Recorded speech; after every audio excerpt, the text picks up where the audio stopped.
Hi friends, welcome back to Anu story world. ఇవాళ నేను చెప్పబోతున్న కథ వసుంధర గారు రాసిన రాజప్రతినిధి గుర్రాలు అనే కథ. అనగా అనగా చిత్రసేనుడు మహేంద్ర దేశాన్ని పాలించే రోజుల్లో ఆ దేశంలో పాడి పంటలు సమృద్ధిగా ఉండడంతో పాటు వర్తక వ్యాపారాలు కూడా బాగా అభివృద్ధి అయ్యాయి. దేశంలో ఆహారంతో పాటు వెండి బంగారాలు, రత్నాలు సమృద్ధిగా ఉండేవి. దీని ఫలితంగా కొన్ని వర్తక కేంద్రాలు మహానగరాలుగా పెరిగాయి. ఇలా పెరిగిపోయిన నగరాల్లో పౌర జీవితము, పరిపాలనా విధానాలు వేరుగా ఉండేటట్టు చూడాల్సి వచ్చింది రాజుకు. అందుకోసం అలాంటి నగరాల్లో రాజప్రతినిధుల పరిపాలన ఏర్పరచాలనుకున్నాడు రాజు. ఆ రాజప్రతినిధులను ఎన్నుకునే బాధ్యత నగర పౌరులకే వదిలితే సరైన రాజప్రతినిధులు నియామకమవుతారని, వాళ్ల పరిపాలనను తాను అప్పుడప్పుడు సమీక్ష చేస్తూ ఉండవచ్చని చిత్రసేనుడు అభిప్రాయపడ్డాడు. మహేంద్ర దేశంలో రాజధాని తర్వాత అంత పెద్ద నగరం ఆనందపురం. అక్కడ మొట్టమొదట రాజప్రతినిధికి ఎన్నిక జరిపి తన పథకం ఎలా పనిచేసేది చూడాలని రాజు నిర్ణయించుకున్నాడు. ఆనందపురం చాలా పెద్ద వాణిజ్య కేంద్రం. అక్కడి జనసంఖ్య 10 లక్షలు.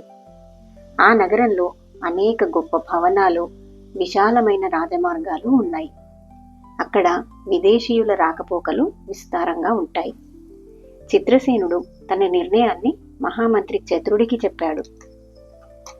అంతా ఒకే కుదురులో జీవించే జాతుల వాళ్ళు తమ నాయకుణ్ణి ఎన్నుకున్నట్టుగా మహానగర వాసులు తమ పాలకుణ్ణి ఎన్నుకోగలరని తోచదు. సమర్థుడని తోచిన వాణ్ణి మీరే నాయకుడిగా నియమిస్తే బాగుంటుందని నా అభిప్రాయం అన్నాడు మంత్రి. చతురుడి సలహా చిత్రసేనుడికి నచ్చలేదు. నగర పాలకుణ్ణి ఏర్పాటు చేస్తున్నది నగరవాసుల సౌకర్యార్థమే. తమ సౌకర్యాలు నగరవాసులకే బాగా తెలుస్తాయి.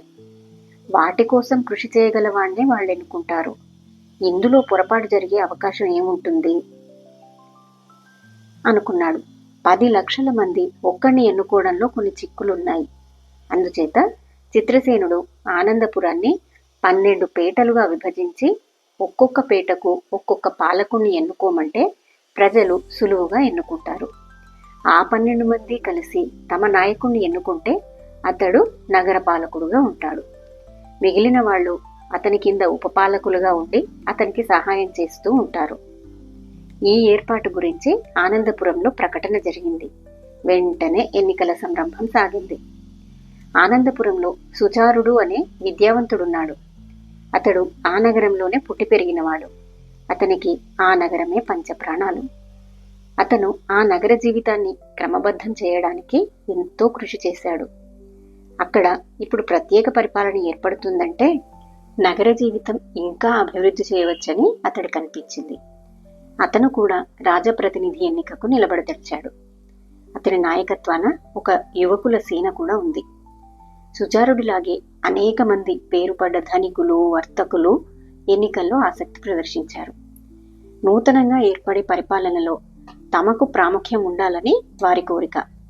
అందుచేత వాళ్ళు ప్రజలకు విచ్చలవిడిగా డబ్బు పంచిపెట్టి తమ దగ్గరి వాళ్లను, తమ చెప్పు చేతల్లో ఉండేవాళ్లను ఎన్నికల్లో గెలిపించారు. 12 మంది విద్యాహీనులు, విలాస పురుషులు ఉపరాజ ప్రతినిధులుగా ఎన్నికయ్యారు. సుచారుడికి అతని అనుచరులకు ఘోర పరాజయం కలిగింది. సుచారుడి పరాజయం రాజును కూడా కలవరపరిచింది. రాజప్రతినిధి కావడానికి అతనికున్న అర్హత రాజుకు తెలుసు. అతని కన్నా అర్హుడు లేడని కూడా అతనికి తెలుసు.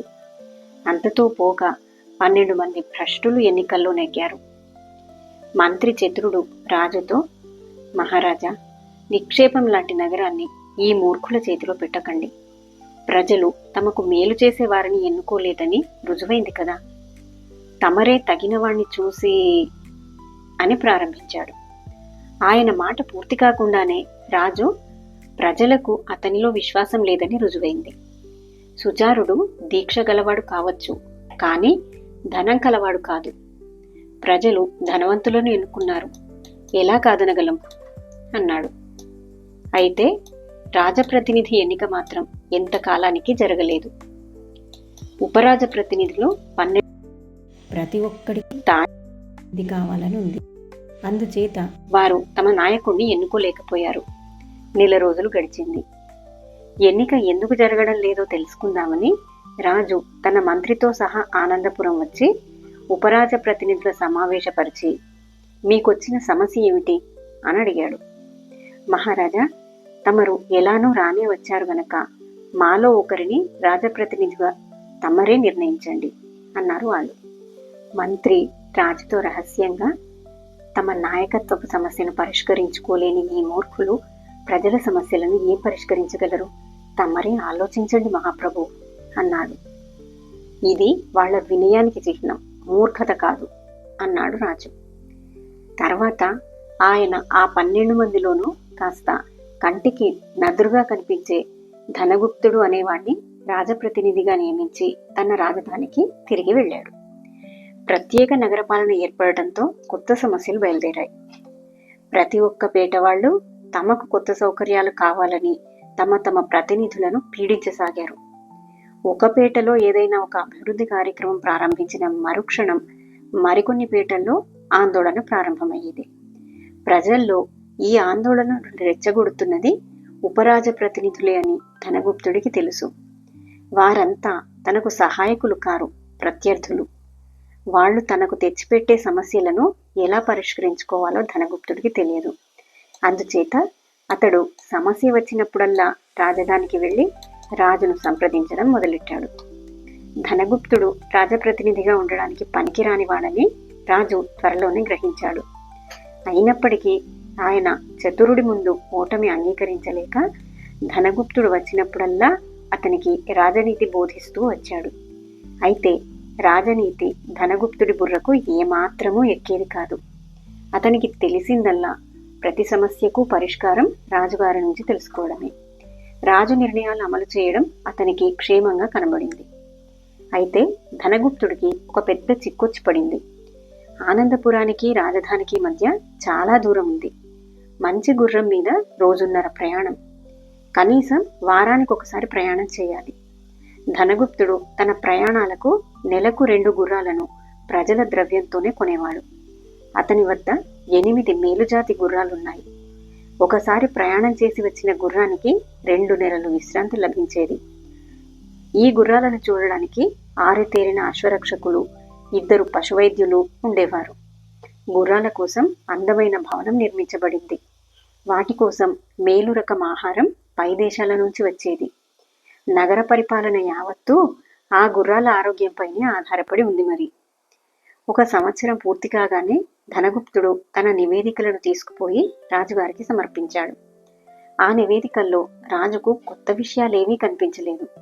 అమలు జరిగినవన్నీ తన నిర్ణయాలే. ఎటొచ్చి అన్నిటికన్నా పెద్ద ఖర్చు పద్దు మహారాజుతో సంప్రదింపుల కింద కనబడింది. ఏ అభివృద్ధి పథకానికి అంత ఖర్చు కాలేదు. మహామంత్రి చతురుడు తన వెంటనే ఉండడం చేత రాజు రాజప్రతినిధిని ఆ ఖర్చు వివరాలు అడగలేదు. తర్వాత రాజు మంత్రితో, ధనగుప్తుడు చాలా నమ్మకమైనవాడు. అతను తన అధికారాన్ని ఏమాత్రమూ దుర్వినియోగపరిచినట్టు కనబడదు అన్నాడు. చతురుడు నవ్వి, అతను అధికారాన్ని వినియోగించిందేముంది? అన్నీ మీరు చేసిన నిర్ణయాలే కదా. అందుకే మీతో సంప్రదింపులకైన ఖర్చు అభివృద్ధి పథకాల ఖర్చులన్నింటినీ మించి ఉన్నది అన్నాడు. చిత్రసేనుడికి కొంచెం చురుకు తగిలింది. ఆయన మంత్రితో, ఆనందపురం పరిస్థితి స్వయంగా చూడాలనుంది. ఒక పర్యాయం మనం మారువేషాల్లో వెళ్ళి నగర పర్యటన చేసి వద్దామా అన్నాడు. ఇద్దరూ మారువేషాలతో ఆనందపురంలో తిరుగుతూ నగర వైభవాన్ని చూసి ఆశ్చర్యపడ్డారు. వీధి వీధికి వైద్యశాలలు, మంచినీటి బావులు ఉన్నాయి. దుకాణాలన్నీ ఒక పద్ధతిలో ఉన్నాయి. చిత్రసేనుడు దారిన పోయే ఒక మనిషిని పలకరించి, మీ రాజప్రతినిధి మంచి సమర్థుడులాగున్నాడే, ఈ వైద్యశాలలు, ప్రజా సౌకర్యాలు రాజధానిలో కూడా లేవు అన్నాడు. దానికి ఆ మనిషి, అయ్యా, మీరు ఈ నగరానికి కొత్తలాగుంది. ఈ సౌకర్యాలు మాకు రాజప్రతినిధి రాక పూర్వమే ఉన్నాయి. సుచారుడు, అతని యువసేన ఈ నగరాన్ని ఏనాడో తీర్చిదిద్దారు. ఇక ధనగుప్తుడి గారి పాలన అంటారా? అందులో మేం సుఖపడాలంటే గుర్రాలమై పుట్టాలి అని వెళ్ళిపోయాడు. ధనగుప్తుడి పరిపాలనకు గుర్రాలకు సంబంధం ఏమిటో రాజుకు అర్థం కాక మంత్రికేసి ప్రశ్నార్థకంగా చూశాడు. చతురుడికి ఆ సంగతి అర్థమైనట్టు కనిపించలేదు. తర్వాత వాళ్ళు నగరంలోని అనేక మంది పౌరులను కలిసి చూశారు. దాదాపు అందరూ గుర్రాల ప్రస్తావన తెచ్చిన వాళ్లే. ఆనందపురంలో మనిషిగా పుట్టడం కన్నా గుర్రంగా పుట్టడం మేలన్నది సామాన్య అభిప్రాయంగా కనబడింది. అనంతరం వాళ్ళు సుచారుని కూడా కలుసుకున్నారు. మీరు నగరానికి చాలా సేవ చేశారట. ఈ మాట చాలా మంది నగరవాసులు చెప్పారు. అయినా ప్రజలు మిమ్మల్ని ఎందుకు ఎన్నుకోలేదు అని చిత్రసేనుడు సుచారుణ్ణి అడిగాడు. నేను ఎన్నికల కోసం ప్రజాసేవ మొదలుపెట్టినవాణ్ణి కాదు. అందుచేత నన్ను ఎన్నుకోకపోయినా నేను ప్రజాసేవ మానని ప్రజలకు తెలుసు. వాళ్ళు తమకు డబ్బిచ్చిన వారిని వారు ఎన్నుకున్నారు అన్నాడు సుచారుడు. అలాంటప్పుడు మీరు ఎన్నికలకు ఎందుకు నిలబడ్డారు అన్నాడు రాజు. అధికారంలో ఉంటే ప్రజలకు మరింత సేవ చేయగలనేమోనని అని సుచారుడు జవాబు చెప్పాడు. పదవిలో ఉన్నవారి కంటే మీరే ఎక్కువగా ప్రజాసేవ చేస్తున్నారు. నగరం చూసిన ఎవరికైనా ఈ సంగతి తెలుస్తుంది అన్నాడు రాజు. మీరు పొరపడుతున్నారు. ఇన్నేళ్లుగా నా యువసేన ప్రజలకు ఏర్పరిచిన సదుపాయాలు ధనగుప్తుడు 6 నెలల్లో గుర్రాలకు కలిగించిన సదుపాయాలలో సగమైనా ఉండవు. ఎలాగైనా ప్రజల జీవన స్థాయిని ఆ గుర్రాల జీవన స్థాయికి పెంచడం సాధ్యమవుతుందా అని చూస్తున్నాను అన్నాడు సుచారుడు. నగరంలో ఎవరిని కదిలించినా రాజప్రతినిధి గుర్రాల మాటే తెస్తున్నారు అన్నాడు రాజు. సుచారుడు రాజుతో ధనగుప్తుడి గుర్రాలను గురించి వివరంగా చెప్పి అతను మాత్రం ఏం చేస్తాడు? స్వయంగా ఏ నిర్ణయమూ చేయలేడు. తోటి ఉపరాజ ప్రతినిధులు తన మాట వినేటట్టు చూసుకోలేడు. ప్రతి చిన్న విషయాన్ని రాజుగారితో సంప్రదించాల్సిందే.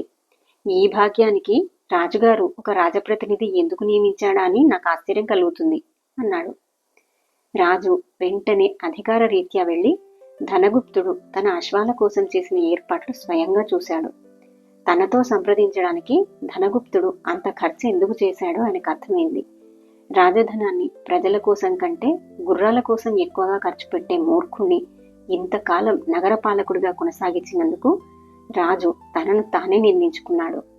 ఆయన వెంటనే ధనగుప్తుడిని పదవిలో నుండి తొలగించి అతడి స్థానంలో సుచారుణ్ణి రాజప్రతినిధిగా నియమించి ఉప ప్రతినిధులను నియమించే పని అతడికే అప్పచెప్పాడు. మరుసటి సంవత్సరం సుచారుడు రాజుకు సమర్పించిన నివేదికలో రాజుతో సంప్రదింపుల ఖర్చు పద్దే లేదు. అదే కథ. కథ కంచికి మనం ఇంటికి. మరిన్ని మంచి కథల కోసం నా ఛానల్ని సబ్స్క్రైబ్ చేసుకోండి. Thank you.